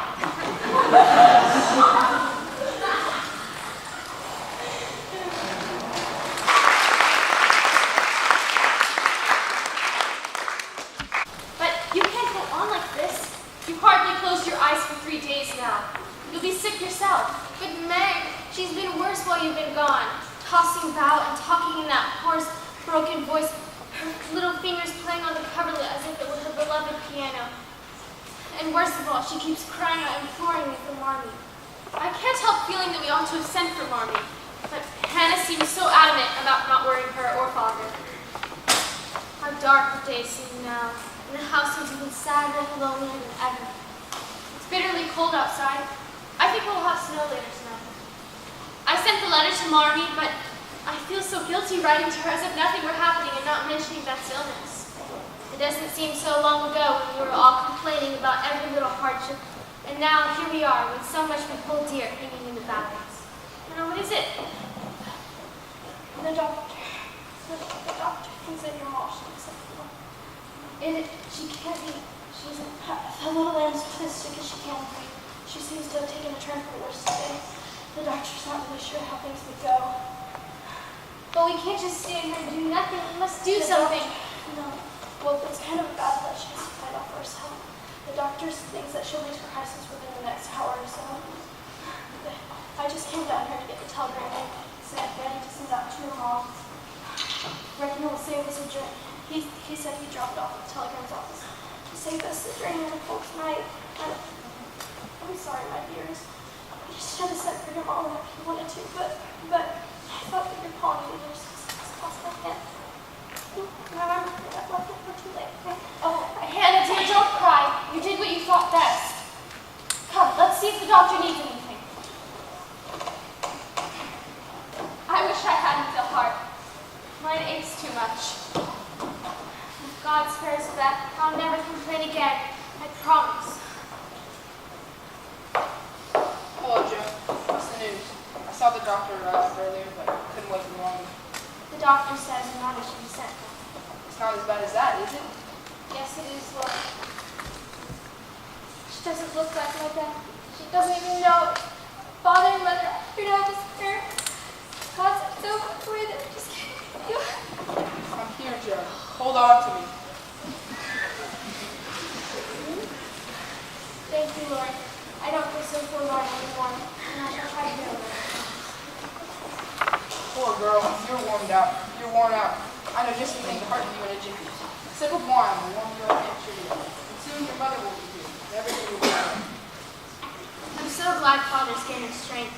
Mom won't feel so bad about leaving him, for he isn't well enough to come down himself yet. Oh me, it does seem like all the troubles come in a heap. But having Mommy at home will be wonderful. Here you are. Now drink it up. It'll help, I'm sure. Let us drink to a swift recovery to death. Shabbat. Thank you, Laura. You're a good doctor and such a comfortable friend. Thank you for those few kind words, but I haven't finished my treatment yet. I've got something that'll warm the cockles of your heart more than quarts of wine. What is it? I telegraphed your mother yesterday, and Brooke responded that she'd come immediately. She'll be here tonight. Now. Well, aren't you glad that I did it? Oh, Lori, here tonight, just when we need her most. Oh, I'm so glad.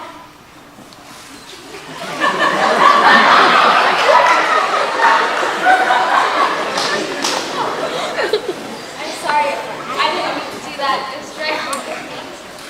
But you were such a dear to bring about the answer to my prayers that I couldn't help flying at you.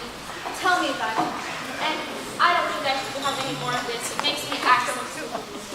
It didn't seem stupid to me. I didn't mind it one bit.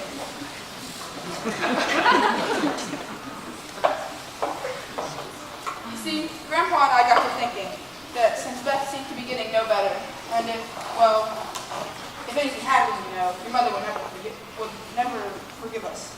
So Grandpa and I decided it was high time that she got the news. So off I went to telegraph to Washington. Oh, Lord, you're an angel. How shall I ever thank you? Well, you could fly if you once more. I rather like it. Now, Lori, that'll do. But I'll do it by proxy when your grandmother. Oh, Meg, isn't it wonderful? Lori and Mr. Lawrence have already sent for Marmy. She'll be here any minute now. What happened, Meg? What is it? I don't know. Hannah and I were talking by the fire, and we heard a little noise from the bed. It was almost like a sigh. I went over and Beth, yes, Meg, yes? That feverish flush and look of pain had gone. Her face just looked so pale and peaceful, sort of utter repose. And then I got scared. I couldn't stay. I had to come down. Oh, Meg.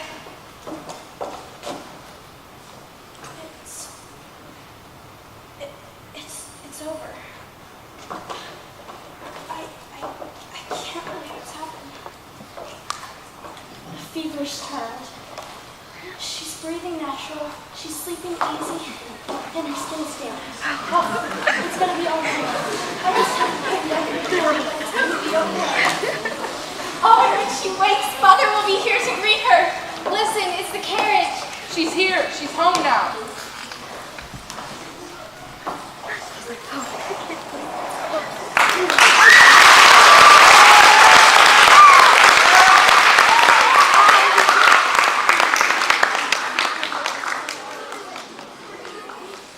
glaciers sing. Oh, Mother, do let's sing while the shepherds watched. No, Meg, no. We must have good King Wenceslas. Please, Mommy, please. What about Wait for the King?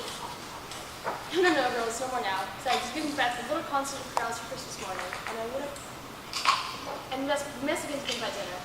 Or else the guests will be here before we're ready for them.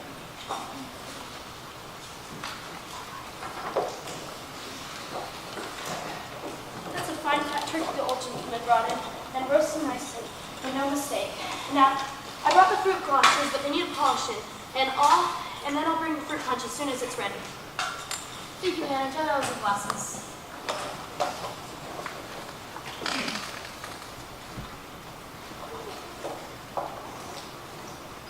Oh, let me go get the napkins. Hannah, would you like a pen with the fruit punch? Yes.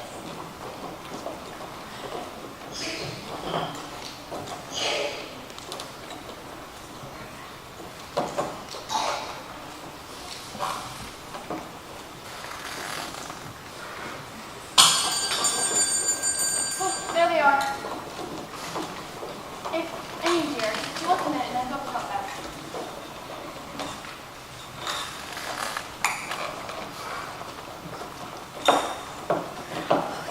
Good evening, Mr. Lawrence. Have a great Christmas to both, and thank you for the many gifts you sent over this morning. A pleasure, ma'am, I do assure you. And Merry Christmas to you, ma'am. And to you too, dear woman. Happy Christmas, Mrs. March. Happy Christmas, Joe. A special poem for the festive season. God bless you, jolly gentlemen. May nothing you dismay, but health and peace and happiness be yours this Christmas day. Bravo. Upon my soul, poems and carols. Most welcoming to a guest this festive season. We could hear y'all before we left the house. Carol's been only for Beth's ears. Well, I was a little convalescent. Improving daily. She stayed in bed this morning, but she might be well enough to get up to dinner. But I'm sure now that she knows you're here, she'll want to be down and leave you. We perhaps go up to see her. Yes, of course, she'll be delighted. We specialize in conveying Christmas goods. You'll take the greatest care, ma'am.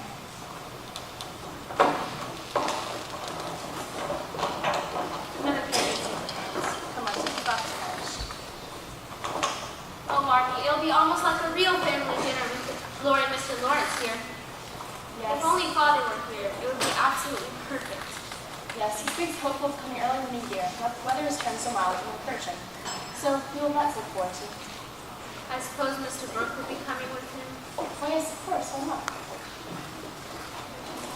Well, I know he's been so kind to Father and all, but But dear, it's about that. yes, Marmy, how quickly we've guessed. Oh, Marmy, I'm so worried. It all started last New Year's Eve. Meg lost a glove in all the excitement, and though Lori searched for it everywhere, it was never found. But do you know where it had been? I might guess. You told me to. Lori told me that one day when he was at lessons, Mr. Brooke had picked it up in his pocket, and one day when he was at lessons, it fell out with some of his papers. And of course, Lori joked to him about it. And he owned that he liked Meg, though he didn't dare say so, for he had such little money and but little prospects. See. And I thought since he would be going away, it would put an end to it all, but I suppose if he's coming back. Oh, what a dreadful state of things it is. Well, Mr. Brooke is very open about liking Meg. He told us about his feelings. We agreed that Meg would not commit herself in any way for a year or so. But Marmy, wouldn't you rather Meg marry a rich man?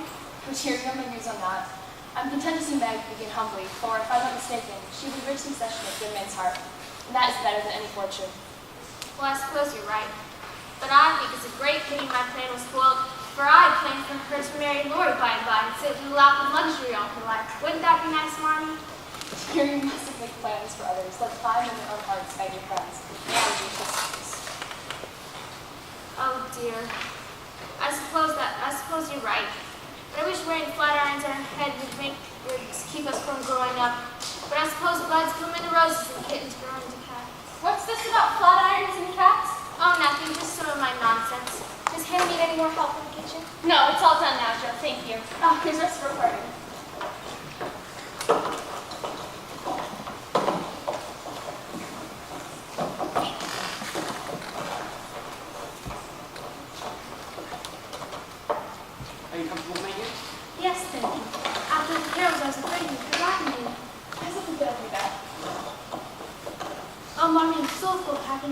lucky I could hold one drop more.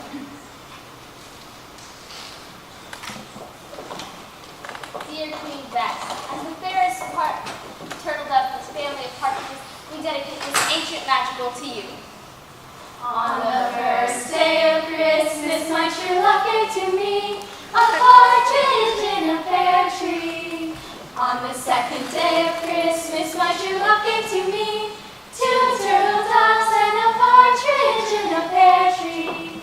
On the third day of Christmas, my true love gave to me 3 French hens, 2 turtle doves, and a partridge in a pear tree. On the 4th day of Christmas, my true love gave to me.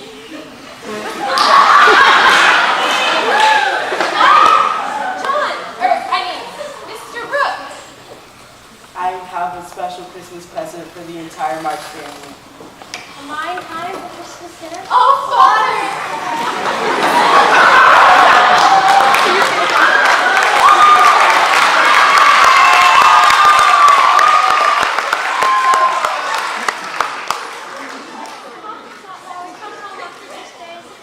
But I know it's a very remote possibility.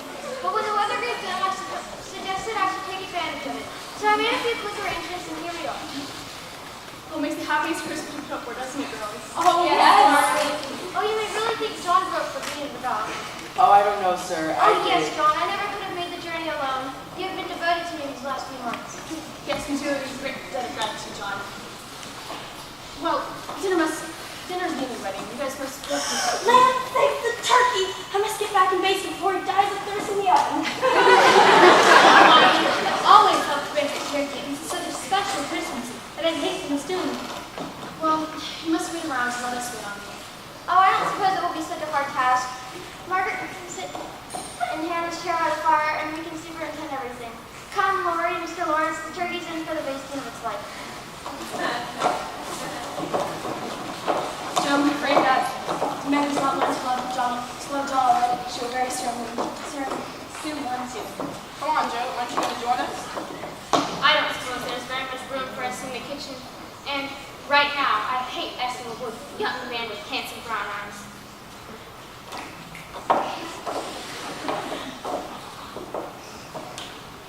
I suppose we must be thankful to your John for getting father home in time. Don't call him my John. It isn't proper, and it doesn't happen to be true. Well, he certainly looks as if you would like it to be. It was nauseating the way you two were looking at each other just now. Oh, really, Joe? I'm sorry, Meg. I don't mean to plague you. But if you mean to have it over with, then for goodness sake, go on and accept him, because I hate all this uncertainty. Well, I can't very well say or do anything until he speaks now, can I? Well, if you did, you wouldn't know what to say. You'd cry or blush or give in to him. I'm not as silly and weak as you think. I know exactly what I should say, for I've planned it all out, so that I needn't be taken unawares. There's no knowing what might happen, and I wish to be prepared. Would you mind telling me exactly what you would say? Not at all, for it might help you in your own affairs of this sort. Don't mean to have any. I hate watching other people do it, and I should feel a prize fool doing it myself. I think not. If you liked someone very much, and he liked you. I thought you were going to tell me what you had in mind to say to that man. I shall simply say, quite calmly and decidedly, thank you, Mr. Brooke, you are very kind, but I agree with Father that we shouldn't enter into any engagement just at the moment, so please say no more and let us be friends as we were. Well, that seems stiff and cool enough, but I don't believe he'd really say it. And if he did, he wouldn't accept it. He would just go on like one of those rejected lovers, and you'd give in to him rather than hurt his feelings. I would not. I would say I've made up my mind and walk out of the room with dignity. Mr. Brooke! Oh, Mr. Brooke, there you are.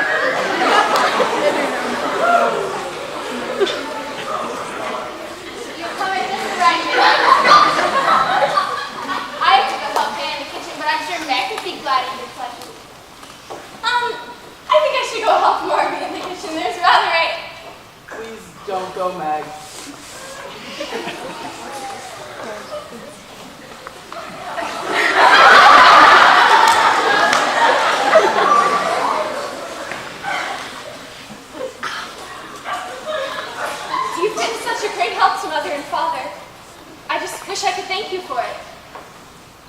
Should I tell you how?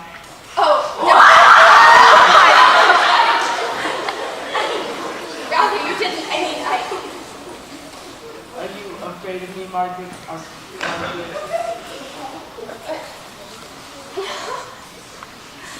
No, I'm not afraid of you. I'm not sure that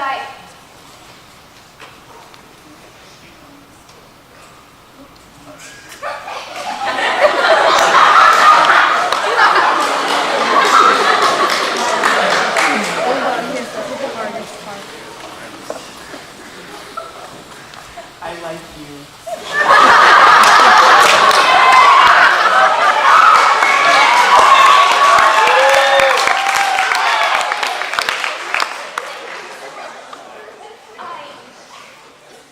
but I don't know. Did you try to learn to like me back? I'm not sure that Can I teach you how? I love to teach, and it would be a far better lesson than German. Oh, no, really, Mr. Brooke, thank you, but I agree with Father. Please say no more for the moment. Aunt March!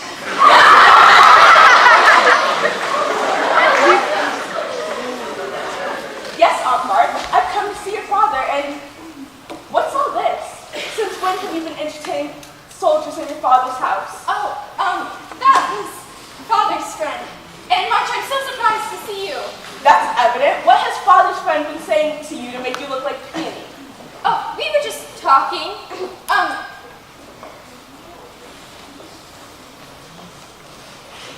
I understand now. Joe Glenn had been telling and reading me one of your father's messages, and I made her tell me the rest. You haven't gone and accepted her, child. Hush, look here. I'll go tell Mother that you come. You stay right where you are and don't touch me. I have something to say to you, and I must free my mind on the matter at once. Do you intend to marry this hook? If you do, you must clearly know, Meg, that not one penny of my money will ever come to you. I shall marry whom I please, Aunt March, and you are welcome to leave your money to whomever you wish. Highty-tighty then, is that how you take my advice?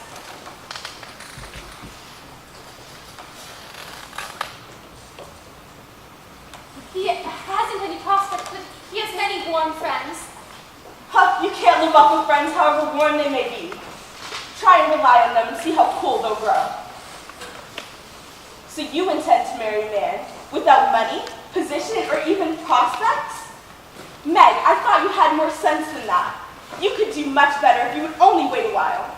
I couldn't do better if I waited half my life. John is good and kind, and he is willing to work and sure to get on. And I'm proud to think that he cares for me, even if I am young and poor and inexperienced. He knows that you have rich relations, and that is the secret of his liking if I know anything. Aunt March, how dare you?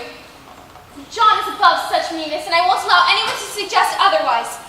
My John wouldn't marry for money any more than I would.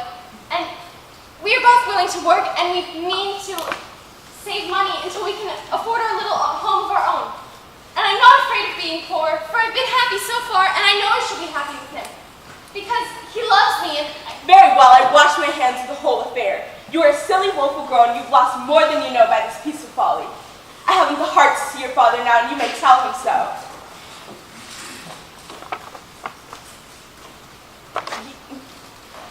I haven't the heart to see your father now, and you may tell him so. I'm done with you forever.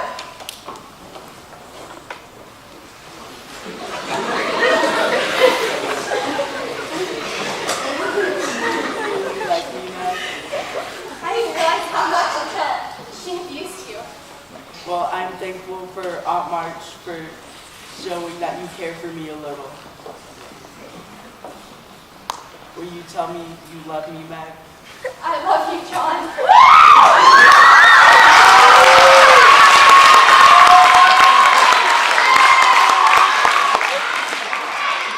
Father, Mother, somebody do come quick. John Brooke is acting dreadfully, and Meg likes it. Oh, John, nothing could give me greater pleasure. I am delighted. Oh, John, talking about how this makes me. And Meg, oh dear, I'm so thrilled.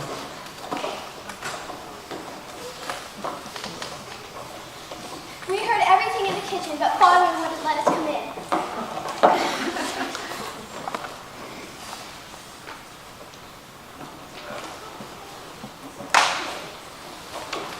Where's Joan? In the kitchen. I tried to talk some sense into her, but she wouldn't have it. Oh, here's the lady now. You don't look very festive now. I still don't approve of the match, but I've made up my mind to bear it.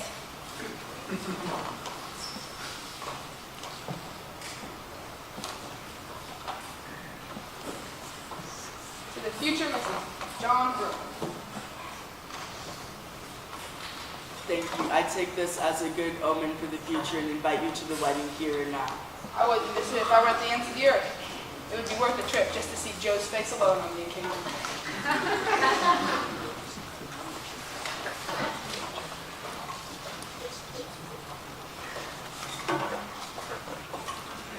Take a glass. Thank you, Hannah.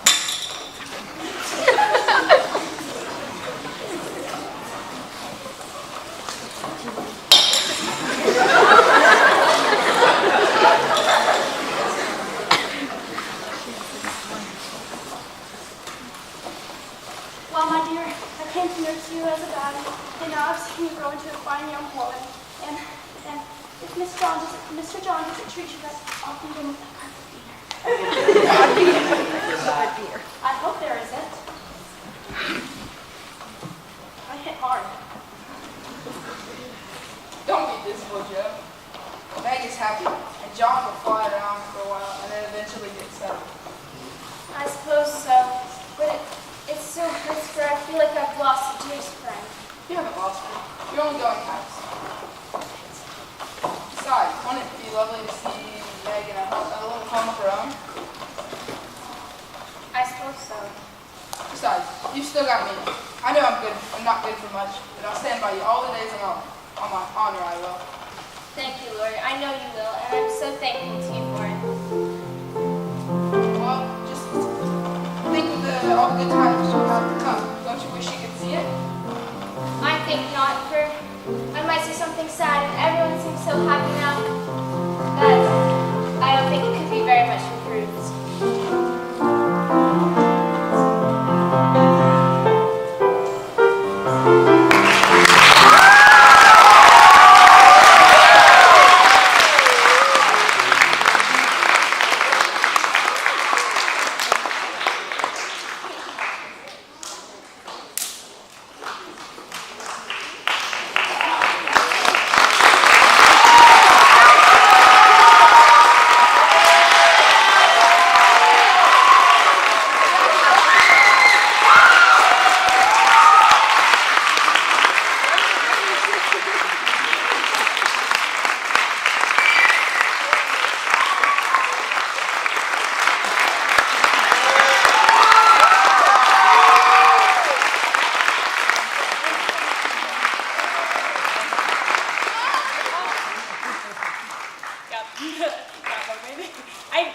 I've done this 3 times now, and I still never expect these flowers. Like, you'd think I'd know better by now. Thank you guys so much for being here. I really enjoyed it. I hope that the laughs were a good side and that you all enjoyed it too. We obviously have a lot of fun with what we do here, and we're very glad that you guys had fun with us tonight. Just a few wrap-up announcements. Anybody who can stay and help put up the chairs, that's much appreciated. Anybody who can't, that is also okay. We're just so glad that you were able to be here. Anybody who's able to help with moving some of the bigger stuff off the stage, please meet me over there by that door, as I said before. I really don't have any other words to say except that I'm so proud of these guys.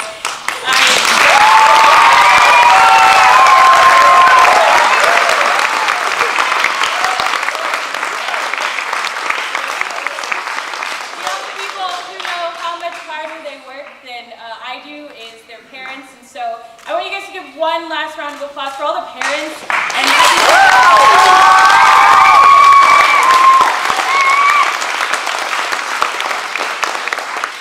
with that, we won't keep you guys anymore. Those of you who need to leave, good night. Thank you so much for coming. Drive home safe. God bless you.